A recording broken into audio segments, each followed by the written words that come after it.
There's a moment in every life when you decide to rise, to stand taller than your fear, to speak louder than your doubt, to chase the vision that sets your soul on fire. This is that moment. And here, we walk it together with stories that awaken, voices that inspire, and truths that set you free. This is Positive Talk with Kevin McDonald, where hope has a voice, and that voice is yours. And welcome to the show, everybody. My name is Kevin, but you know that. If you didn't, you're tuned into the wrong show, maybe. I don't know. Anyway, my name is Kevin, and we've got a great guest for you today.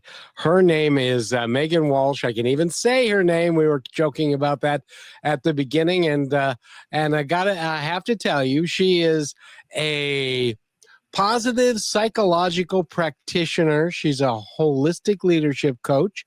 She's an energy healer. And her goal is to assist you in making long-lasting changes in your life. She uses all kinds of tools and modalities to help you transform your life, because ultimately everybody either wants to or is in the process of transitioning their life to a better place for them to be, or they are trying desperately to figure out what that is because they don't know. And Meghan is somebody who can help you get through that so that you can then understand and live the best life you can. Meghan, would that be true? Yeah, I believe so. I believe it all starts with awareness and understanding where you want to go and digging deeper to understand what lights you up, and then kind of taking those steps to move forward in that direction. Why is it so hard in your work and being a psychological therapist, or what did you call it? A positive psychological practitioner. By the way, what exactly does that mean? Yeah, so that's just one of my tools. So I'm also a leadership coach as well.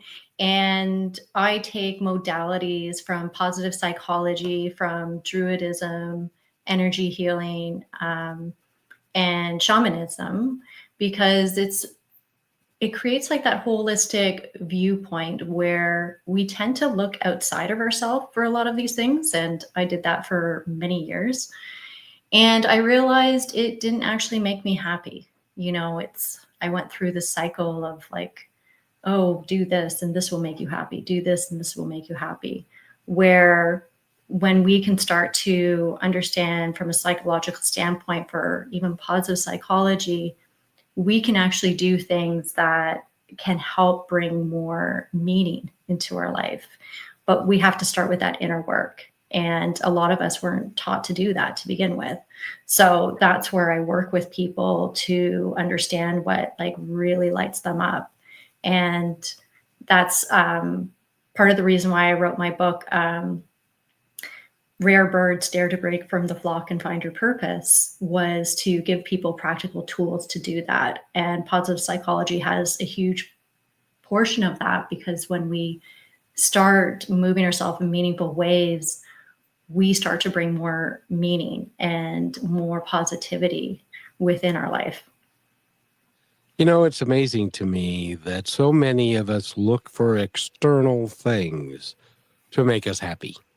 Yes. We look for a better job, or that prettier girl if you're a guy, or that handsome boy if you're a girl, and more money and a bigger car and all of these things. But when it's been my experience, and I love your opinion on this, when you achieve many of those things, you then discover that that's not enough.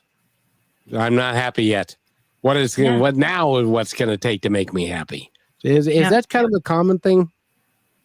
Yeah, that's what I found even with my clients and even my own journey, where it's like you aren't allowing yourself to be happy until you have something.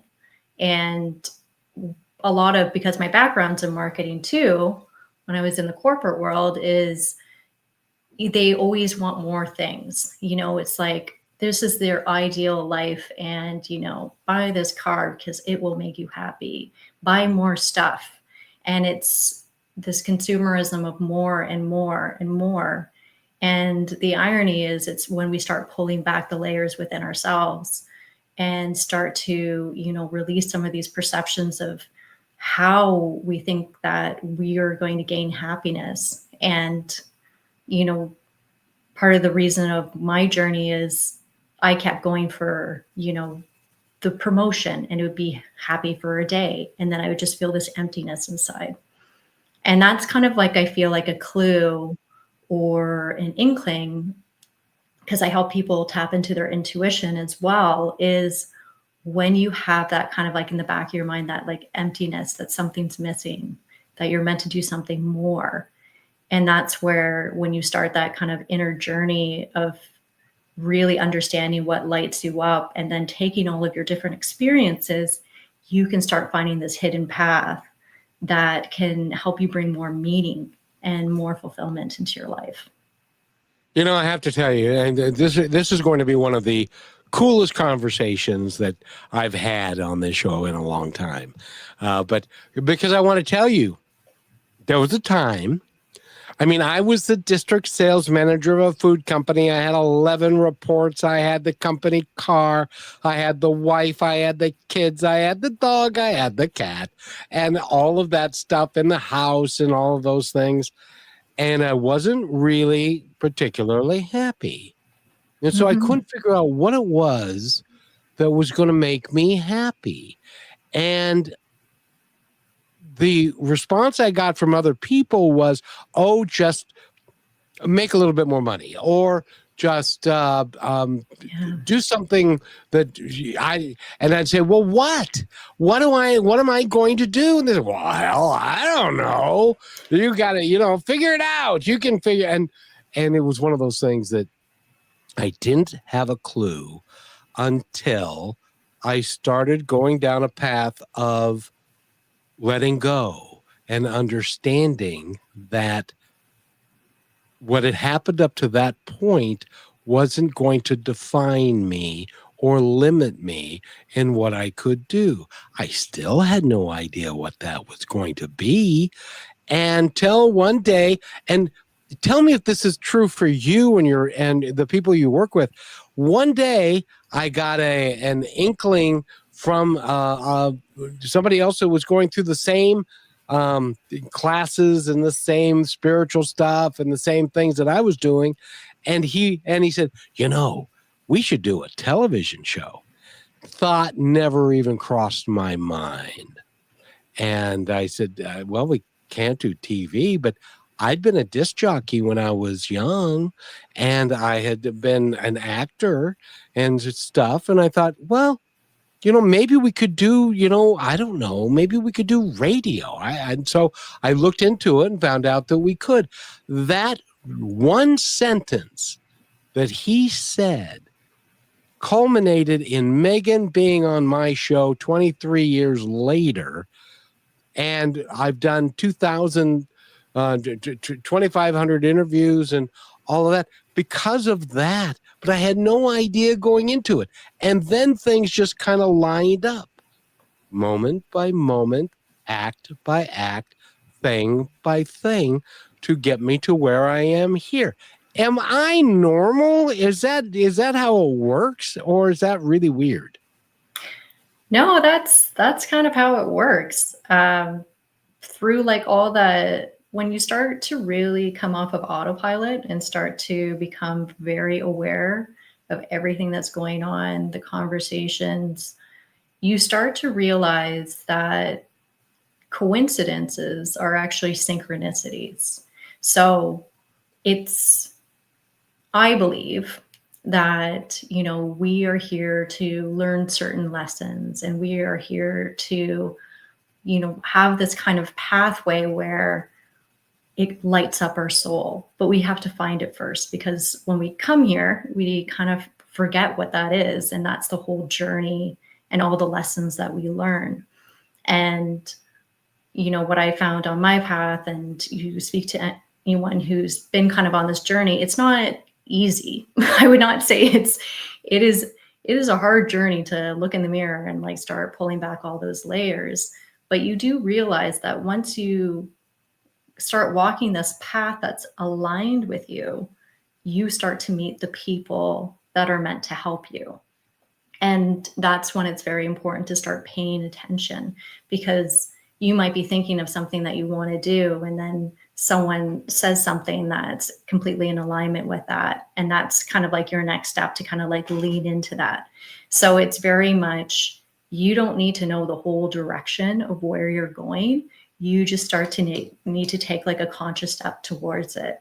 And that's where like even trusting your intuition, the more you trust it, the stronger it becomes. You know, when he said we should do a television show, I haven't talked to him in 20 years.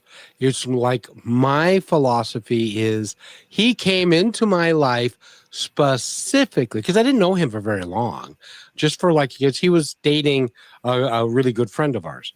And so, and then they broke up and we fell out of touch. But it was like he was there specifically for that role, is to say to me, you need to do a television, or we need to do a television show. Turns out he didn't like it. He wasn't very good at it. So he left.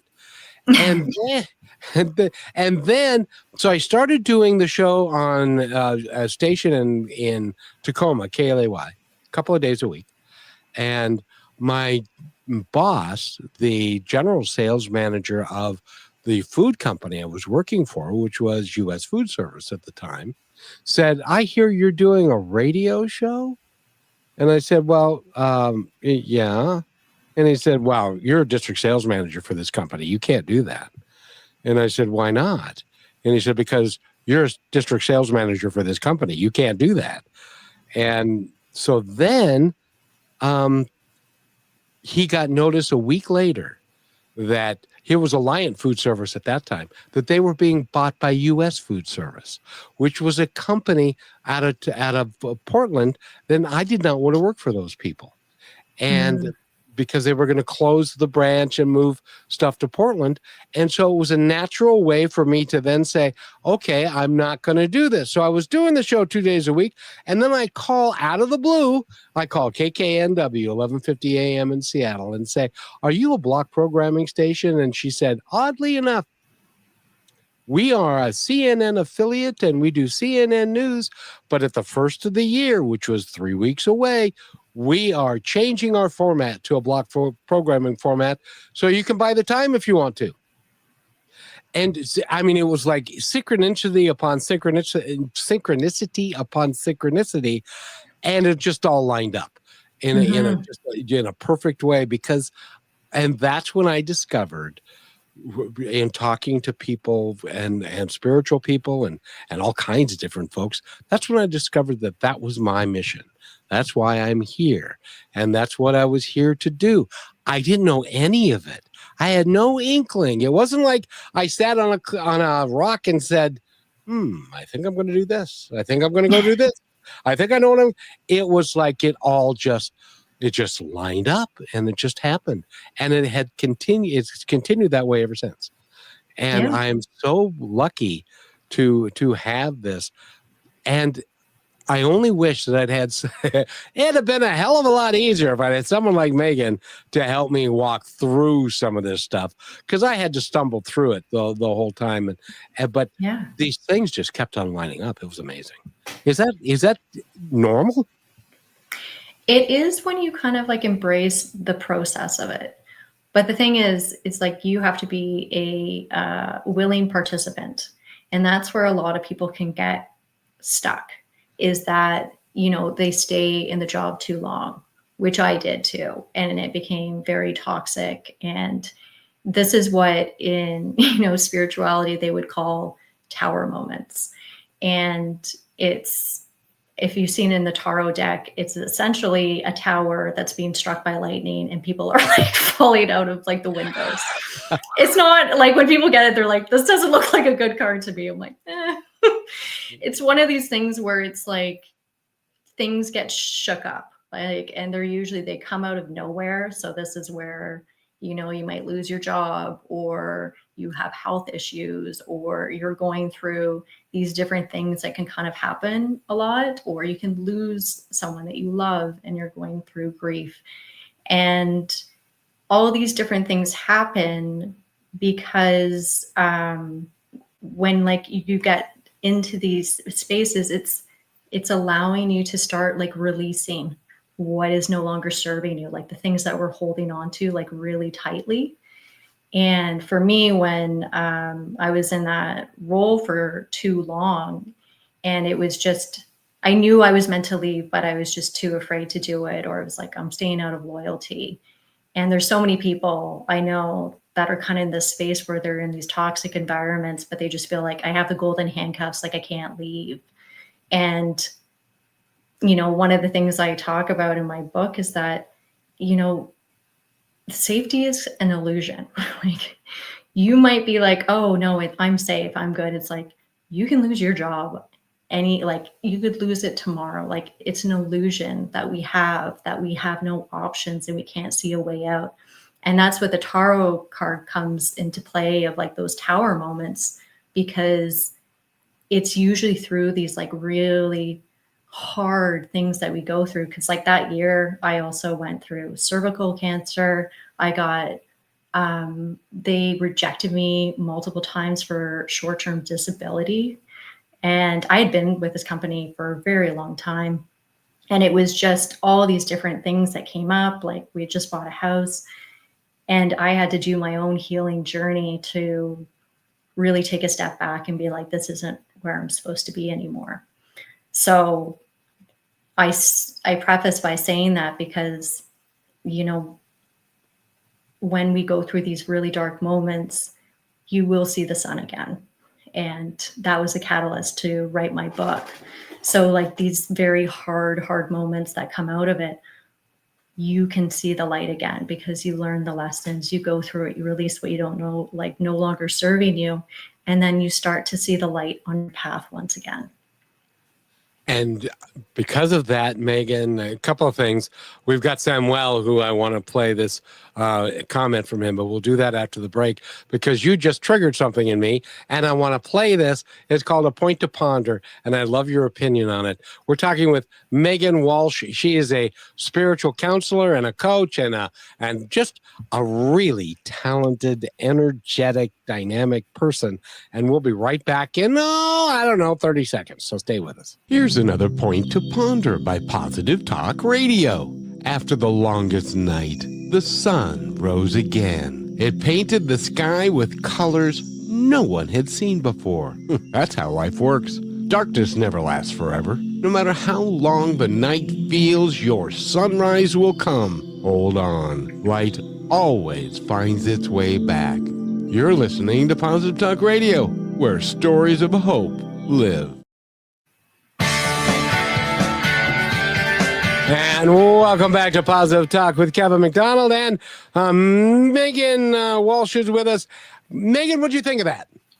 I love it. You know, it's just, I think it's such an important message because when you're going through those moments, it's really hard to see anything past that. You just kind of feel like you're always going to be in this space. And I think it's a great message of hope because, you know, we take the lessons and we can move forward with more resilience instead of letting it, you know, becoming a victim and letting it define us. And I think that's where we can gain like our greatest strengths is through some of the hardest things that we go through in life.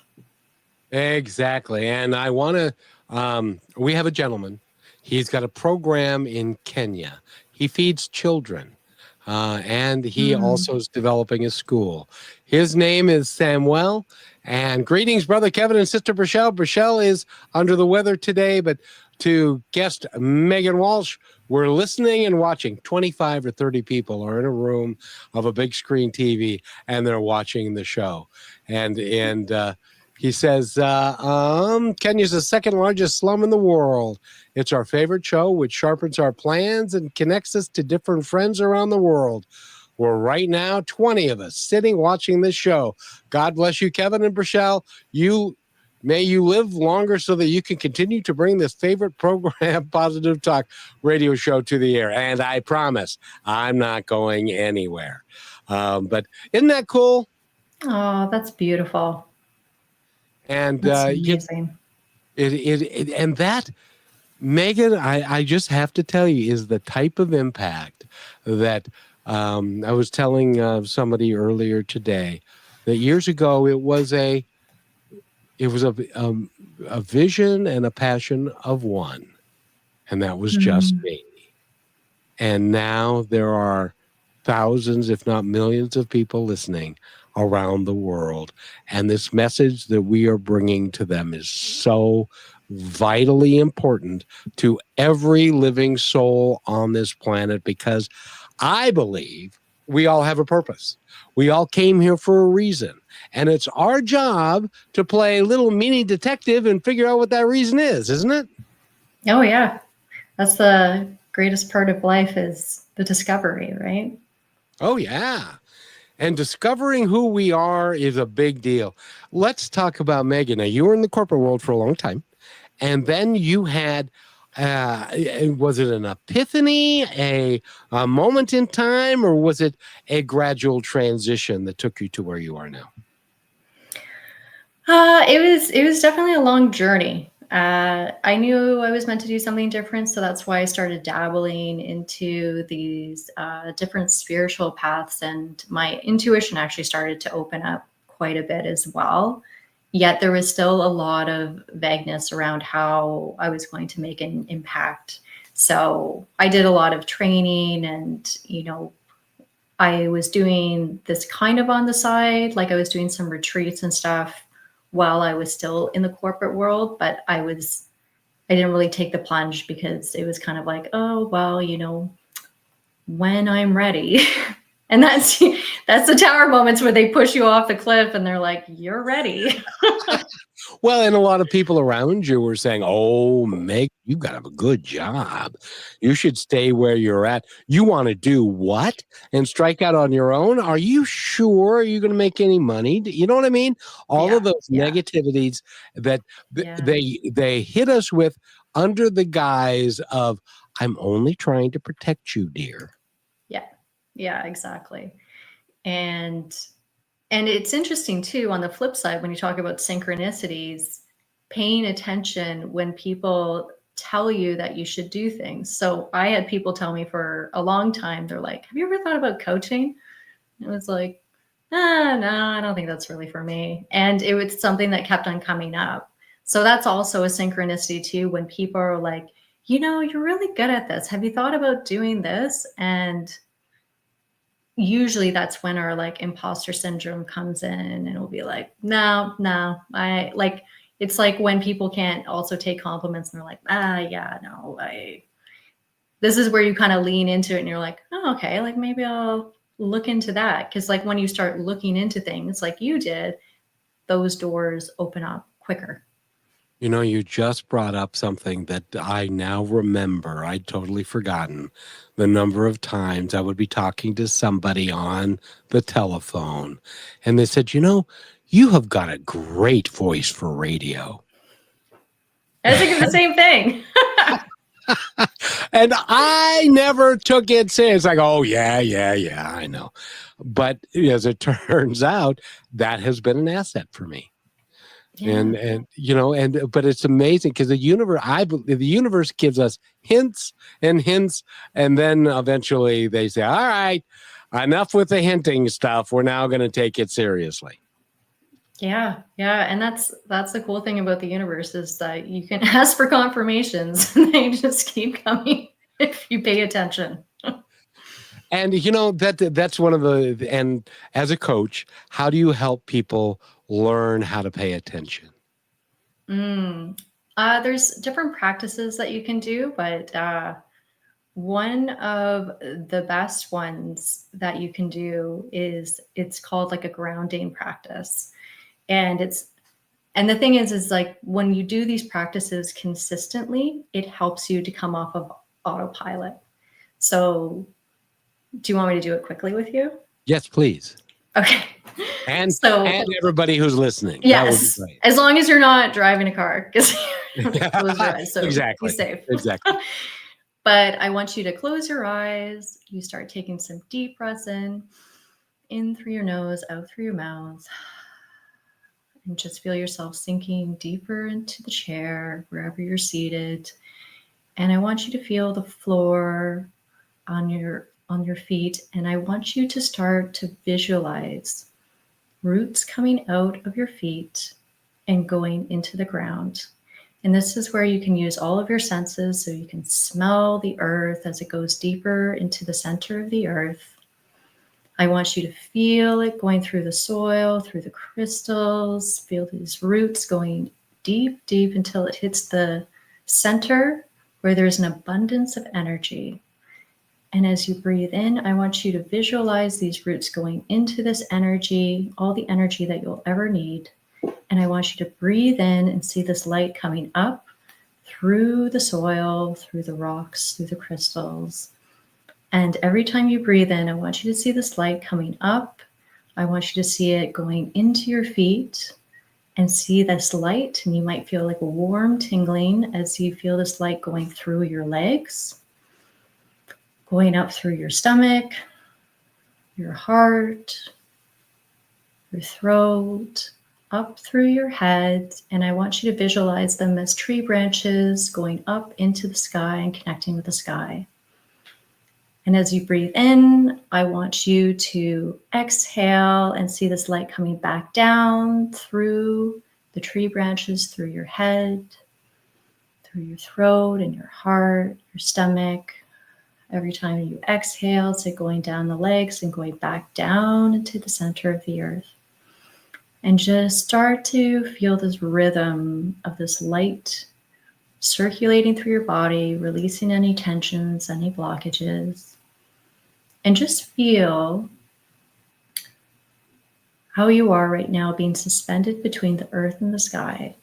And it just helps to ground you, to come back into center. So when we feel anxiety, when we feel stress, it allows us just to clear our mind and coming back into our heart and grounding.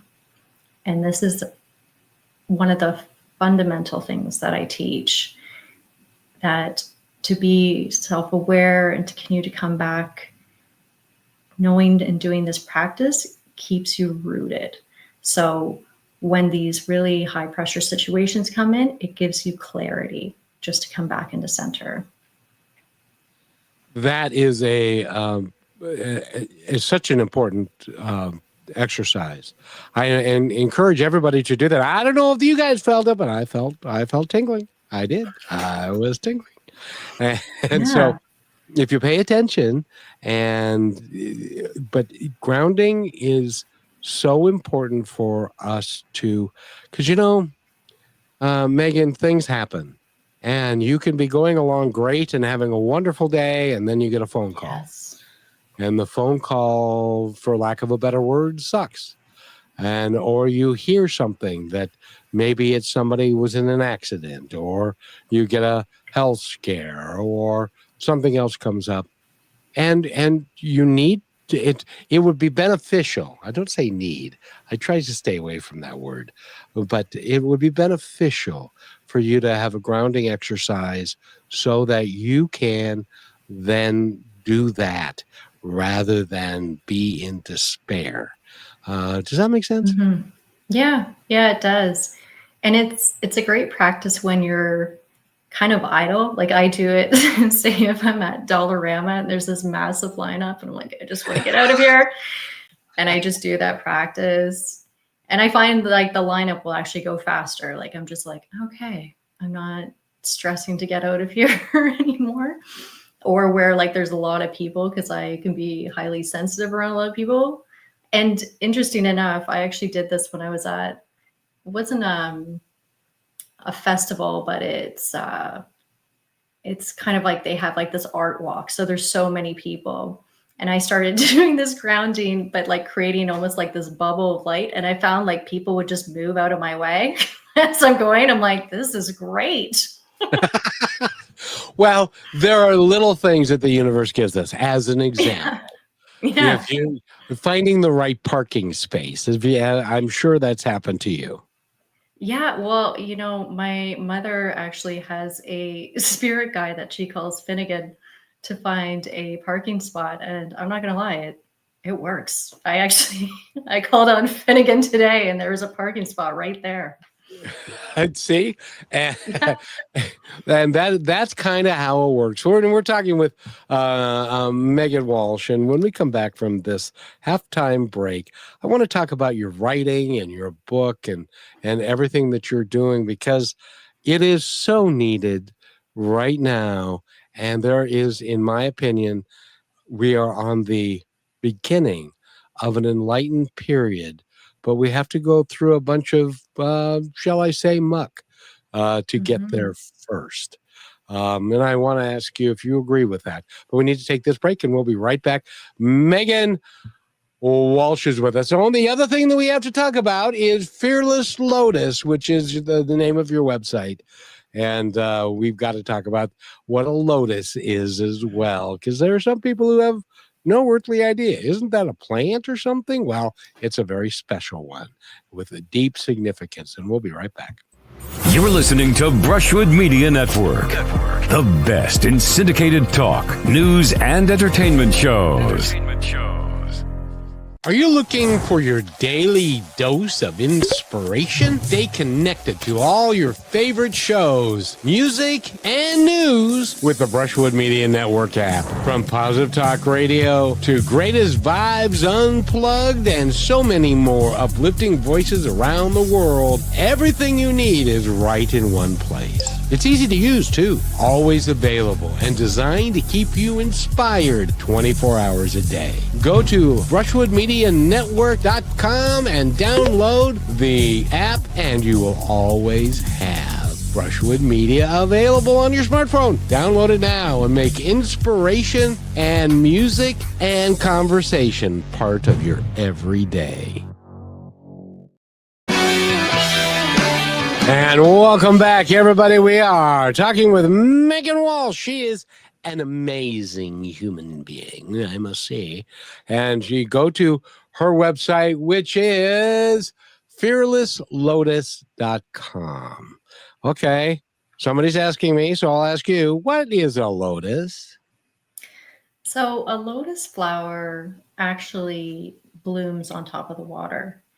And the reason why there's a spiritual connection with a lotus flower is that for it to bloom, it has to go through the water, it has to go through the muck for it to bloom each time. And it's a beautiful significance of and symbolism on, I think, our own journey and how we have to go through these adversities and these challenges because we gain these lessons that we can then apply and move forward and continue to elevate each time that we can take away all these lessons within our own experience.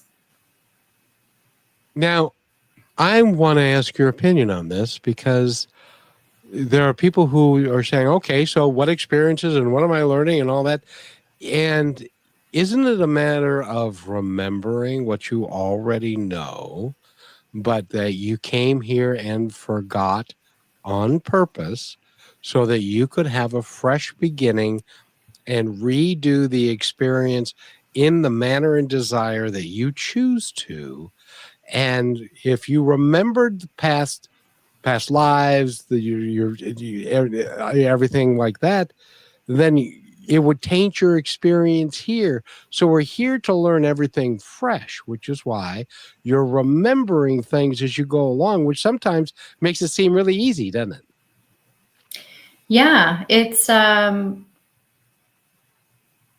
would be the attachments that we would have to our past lives. Like we already have attachments to our past memories from yesterday. If you added on all those lifetimes, I don't think we would be able to experience what we're meant to experience here, because you would always just be thinking about the past, or say you had this an amazing past life with someone, you try and find them again, and you wouldn't be able to fully embody the lessons and the experiences. And that's why being present is so important, because being here in this one moment is, at the end of the day, all we really have. If we're stuck thinking about the past, regretting the past, or worrying about the future, then we're essentially kind of missing the life that we're living right now. And, you know, as someone who volunteers at a hospice, it's so important to be present right now, because we don't know how long we're going to be here. And you want to be able to fully be immersed in this moment and start living it, because that's what we're meant here to be. And what we're meant here to do is live this experience. But you can't if your mind's like always going back and forth. Like, that's where that grounding, being present, being focused here, that's where you see the beauty of life. Exactly. And you being a volunteer at hospice, by the way, thank you for doing that. My brother had hospice before he passed away, and they were incredible people, and they were Yeah. so kind and so loving, and even though he was convinced till the day he died that God was going to come down with his wand and save him, and then but God had other plans for him, and stuff. But thank you for doing that. Why is it that you think that we have such a fear of death and passing on? I think because in a lot of Western cultures, we don't have a great education of death. I think within like education, growing up, we were kind of like just taught to, you know, we're not going to really talk about it. And the training I did at the hospice was some of the best training I've ever had. And just realizing how sometimes like we can't even support people in the best way that we can, because we weren't really taught how to. And grief is just, it's such a hard thing to go through, and it's transformative. And in, you know, druidism and shamanism, you embrace death. Like, death is a teacher to you, and because it helps you to live, and it's part of the cycle of life. And when we have a better understanding and can embrace death, like, we have so many like cycles of death all the time, but we don't realize it. Like, we have cells dying all the time. We have different versions of ourselves dying all the time. And when we're able to kind of embrace that, and, you know, hopefully we'll get to a point where they can teach it in a way in schools, that understanding, because it can be very isolating, especially there's a bereavement camp that I've volunteered in the past where it's someone significant in their life has passed away, and they do a whole weekend that's free for them. But it helps them to come, you know, to really embrace like the emotions that they're going through, and other kids that are going through the same thing, because it can be very isolating for them, because, you know, other people haven't gone through it, and other people, you know, don't know how to interact with them. And when you just have more education and training with it, you can just show up in a way that really helps the person that's grieving, or when you go through grief as well. I have to ask you this, because I'm not sure, because I don't, I mean, I've had many people that are close to me pass away, but because of my belief structure, they're not gone. They're not dead. They're still here. They're still aware. And maybe that's because of the work I've done with psychic mediums and the number of energy workers that I've worked with that tell me incredible things, incredible stories of from people talking to them specifically from the other side. And so my feeling about death is different, because now it's almost one of joy, because they're now out of pain. They're now in their best self. They're now feeling good, and they're living it's a brand new adventure for them that they couldn't have any other way, if that makes any sense at all. Well, I think that's beautiful. And, you know, I've journeyed to connect with people on the other side, and, you know, have had psychics as well. And, you know, I, I think that's a beautiful, you know, way that you can like they're here and connected. And I do believe you can connect like 100% as well. And they're also here to support you as well. Oh, exactly. And you know, I was two things. I was talking to a gal, and she was deeply in grief because her husband had died several years ago, and they loved each other deeply. And she said, I can't get past it, and I don't want to live my life to the fullest, or certainly not date anybody again. And I looked at her and I said, okay, I want you to put the shoe on the other foot. So you're the one that has died, and you're on the other side, and you're happy, and your husband is here, and he's miserable, and he doesn't want to do anything because he's so deeply grieving you. Is that what you would want for him? And she said, oh, no, I want him to go live his life to the fullest and have a great, I'm fine, but I want him to live his life to the fullest because it is important that he do that while the time that he's here. I don't want him to grieve me. I'm not dead. I'm still here, and I'm still watching him. And she goes, oh, well, that does shed the whole different light on the topic. And so I wish we could all not, well, people get to do whatever they want to do, but I think that's an interesting philosophy, that they're still here. There's still energy. And you have worked on all of these things, the druidism and the shamanism and all that. That's why I can talk to you in this manner, because you get it. Yeah. Yeah. And there are people who look at me and go, man, he needs to be on medication. But you get it. You understand where I'm coming from. Are we right? Oh, yeah. Well, I think it's our own beliefs. You know, I try and shy away from the whole right and wrong thing, just because my whole philosophy is to be open so that my mind can always shift and adapt, as like I am always getting new information. And isn't that remarkable? To explain that a little bit. I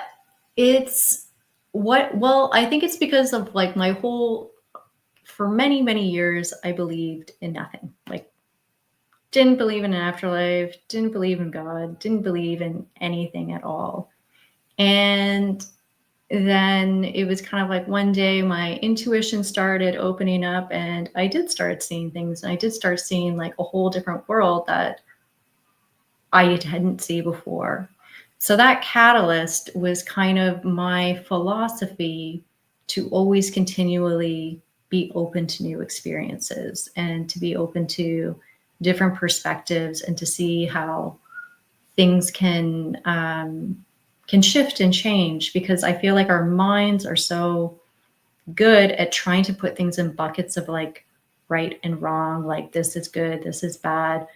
And when we do that, it kind of closes us off from like really gaining new information and really being able to kind of like expand our perspective on things, or even like what's possible, especially like as well, even with our self-limiting beliefs.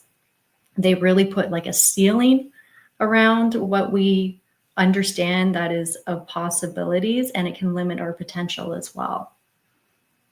And when we limit our potential, then we are not, in my opinion, we are not satisfying our soul's purpose. Yes. Is that right? In my experience, yes, I would say. And it just, yeah, you get like a lackluster, right? And some of the things that we're doing, and we do them out of, habits or things that we've done before because it's uncomfortable to be outside of your comfort zone. But that's where like the thrill, the rush comes in. That's part of the reason why now, like, I love public speaking because I do workshops and I do training.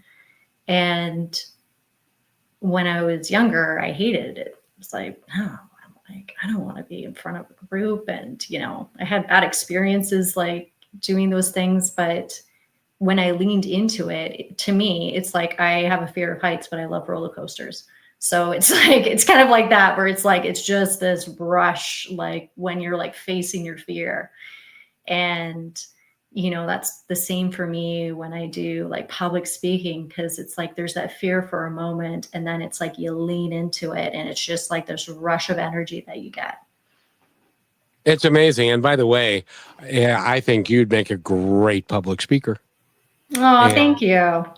And I think that you're just sitting here being awesome, and I just love talking to you.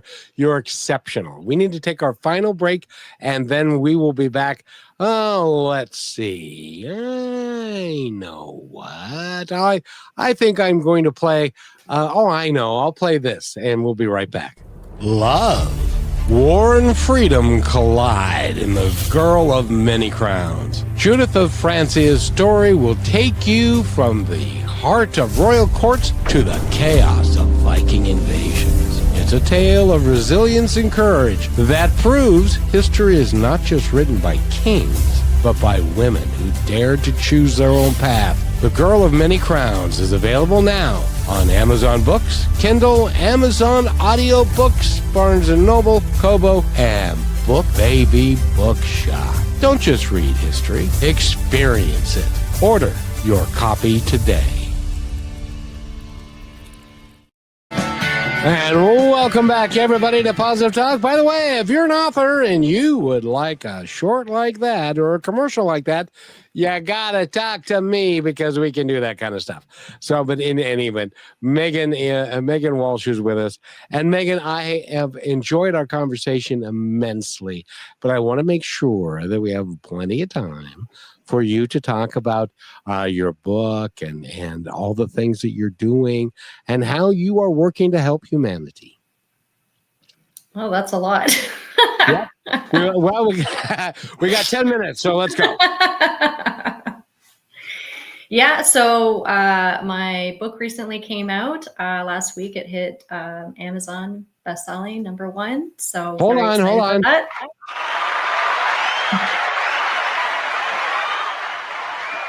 Congratulations. Thank you so much. And what's the name? What's the title of the book? So it's called Rare Birds: Dare to Break from the Flock and Find Your Purpose. Finding our purpose is a major thing right now, because a lot of people are saying, I don't like what I'm doing. I don't know what I'm doing, and I need to find my purpose. Yeah. And it was part of that reason that I wrote it, because I was tired of just doing what everyone told me I should do because it's a good job and do this, and not feeling fulfilled. And the thing is, I feel like a lot of people stay where they are because they feel like their options are limited. But what I found is that all your experiences create this unique value proposition that you bring to the world. And that's what really sets you apart from everyone else. And you think of your own experience too, when you're talking about everything that you've done, and the synchronicities, and your voice is so great, you should be on radio, and you're so outgoing. And I think it's being able to start really understanding what lights you up, your value proposition. And that's what some of my clients have had some great experiences where they're in industries that have really been struggling this year with everything with the tariffs, but they found like a value proposition that they're unique, kind of that fulfills their soul and their purpose, has actually helped them to kind of like stand apart from like their competitors. Isn't it cool for you when you have somebody that's working with you and you're their coach and they have an epiphany and they come to you and say, Meghan, you're right. Yeah, it's awesome to watch. That's like the same rush as like the public speaking. You get the same rush. Exactly. And you're doing it to help people.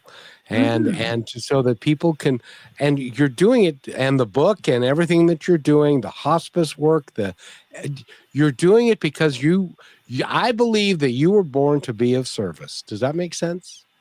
That's actually my purpose, to be of service to people. See, I knew that because you're of service to a lot of people in a lot of different ways. If somebody wants to reach you or to contact you or to find out more about Meghan Walsh, how do they do that? They can go to fearlesslotus.com. I'm also active on LinkedIn and Instagram. LinkedIn, you can just look Meghan Walsh and you'll find me. On Instagram, it's fearless.lotus. And yeah, reach out for anything that you need help with. I'm looking to do a group coaching on helping people who have kind of gotten to that point where they're like, I can't do this anymore. I don't like my job. People that are willing to put in the work, and because it's not for everyone. It's like very much a self journey to go through, but helping them find, a new path forward, working with like the synchronicities. How do you take intentional action? How do you find that vision once you have your purpose, and how can you start taking steps towards it? Because I do think there's a lot of people that are at that point where, they're amazing human beings and they're being underappreciated where they are. Their skills aren't being utilized. And, they have that kind of like, I feel like I'm meant to do something else, but they don't have the tools to do it, which is why I wrote the book, because I was like, I don't know who else like has this, information, these tools, these frameworks that can really help me to kind of go through this experience and really uncover it. In my world, what I found was I was getting messages all the time that I wasn't paying attention to. And they were little, you should, you have a great voice. You should be on radio. Or if I was speaking in front of you, they said, you kept everybody involved in the conversation. It was great for you to do that. And you should do more speaking and do more of that kind of. So it's been kind of a thing about my life, but it wasn't until I finally said, I went on a spiritual journey, and one of the gals who was instructing us said, well, open up to the universe and just say, I'm ready. That's all you say is, I'm ready. And it's like your guides on the other side are going, oh, it's about damn time. I was waiting for him to figure that out.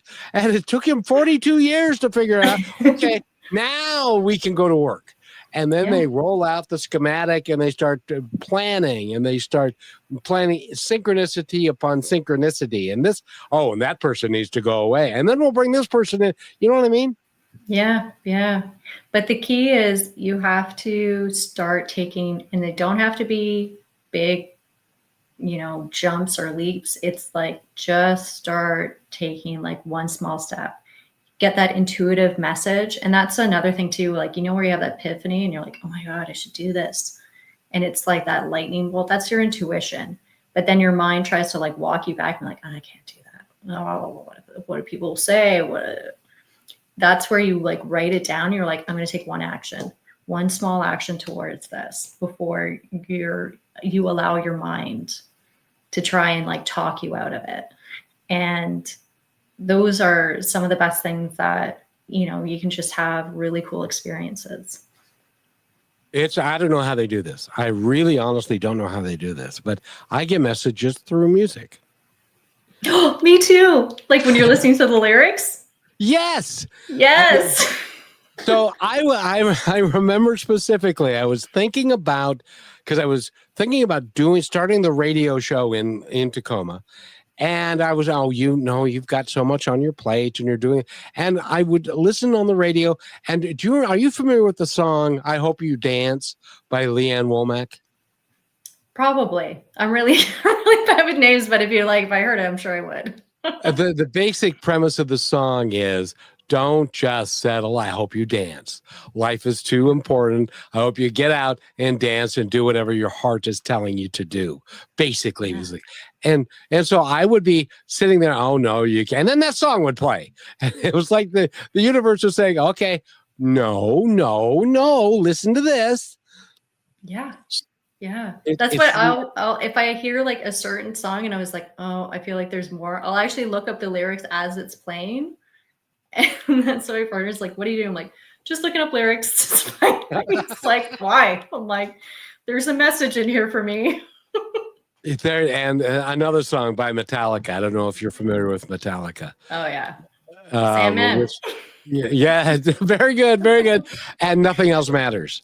Oh, nice. Which is the song that I kept hearing, because the lyric that made be true to who you are, because nothing else matters. Whenever I felt like I wasn't being true to myself or I was doubting myself, that song would come on and play. Oh, I love that. So pay attention, ladies and gentlemen, is what we're trying to say here. You don't know how, you don't know when, you don't know how it's going to appear, but trust me, if you pay attention, it will appear. Don't you agree? I do. I definitely do.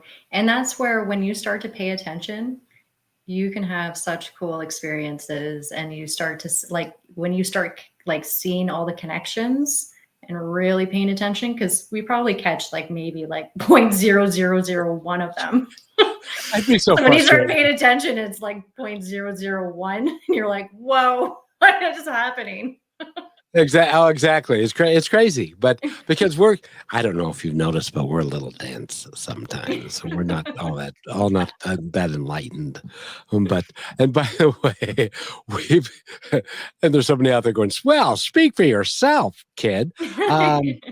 Meghan Walsh has been our guest. And again, if you want to go to find her, go to fearlesslotus.com. And she's just delightful. She'd make a great coach. She is a great coach. And so if you need someone to help you get through it, contact her, because she can give you, she's got the tools she's been working at this a long time. She's got the tools to be able to help you get to where you would like to go. And at the end of the day, you're not going to be here forever. I don't know if you know this, but you're going to die.